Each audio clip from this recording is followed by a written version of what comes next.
Two questions. How are you able to balance the different jobs? Two, what things do you put in place to prevent you from buying more stuff? Yeah, that's a good question. I am gonna reiterate something on the job front.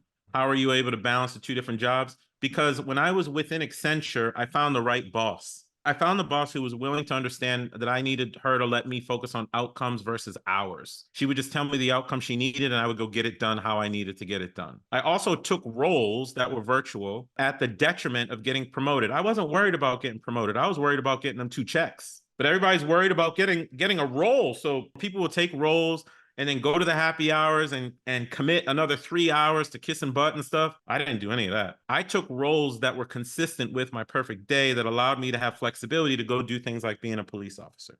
It was tough a lot of times, but I chose the right roles. And what things do I do to prevent me from buying more stuff? I just look at my perfect day.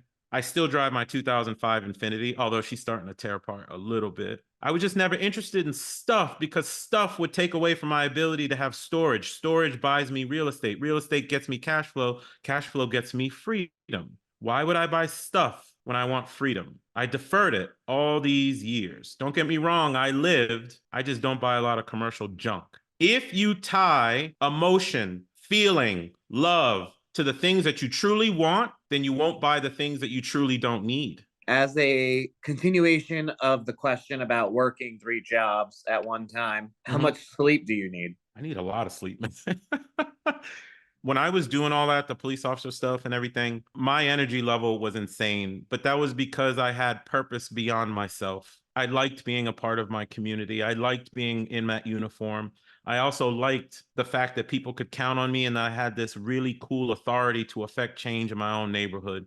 It was enough to keep me going. But on the times that I was extremely tired, that I had nothing left, I took vacation strategically because I had a sense of responsibility as well. From an Accenture perspective or from a police department perspective, I needed to be awake. And if I went out on the road with my shift mates and I couldn't back them up, shame on me. But probably 85, 90% of the time I got it done. And then the other thing is later in my career, I found what's called job share. Essentially, I went from being a full-time officer to a part-time officer with full-time authority because I was splitting a position with another officer. So I was responsible for 2 days a week. She was responsible for 2 days a week later in my career. But because I was so proactive as an officer, I was still getting upwards of a full-time salary because I was always hustling and volunteering, what have you. And that's the thing. One of the Try Life On newsletters says, if you combine vision with systematic patience, meaning there's a system in there that you're using to create that vision, you can have anything you want.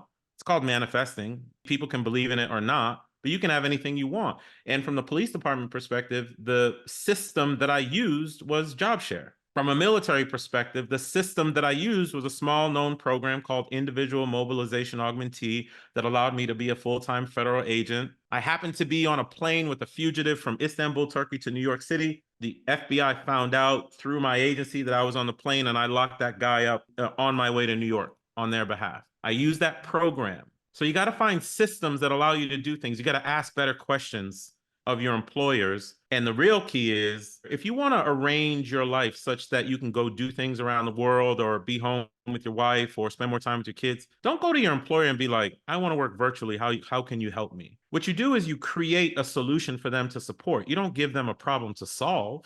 I just created all these solutions. And every time I brought them to my employers, I showed them the benefit to themselves. And they're like, yeah, you can do that.